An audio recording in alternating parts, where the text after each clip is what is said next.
We're going to talk about after transformation morph targets, or AT morphs.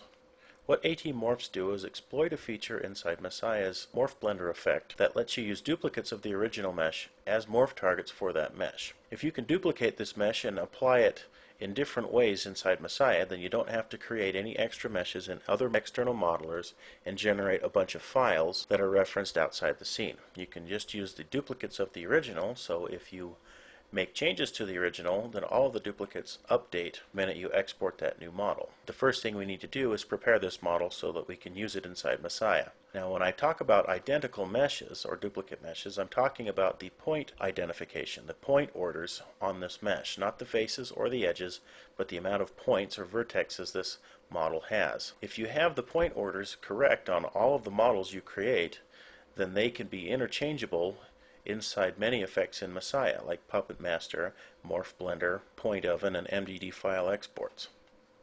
So the first thing we need to do is we're going to duplicate this mesh and make a little modification to it that will not affect the identity of the points. So let's select the head inside the geometry graph, duplicate that head so we have a copy. Let's hide the original. Let's rename the copy as PM head. Now the PM is just a prefix that lets me know that this is a piece of geometry that's going to modify a final piece of geometry going out to the render.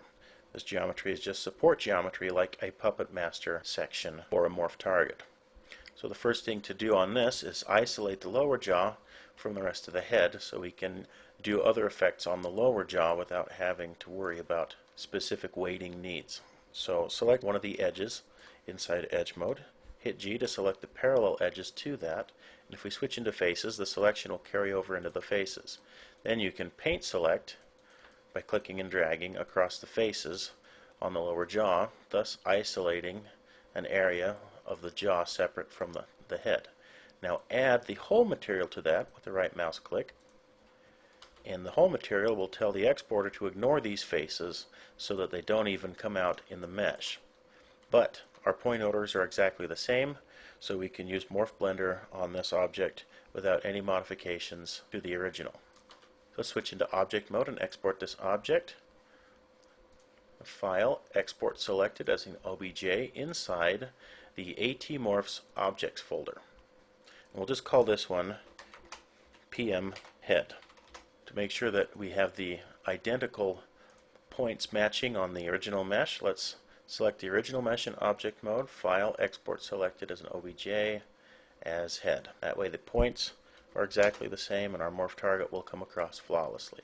That's the only thing we need to do to this mesh for Messiah. Now I'll save this scene over itself and move on to the next lesson.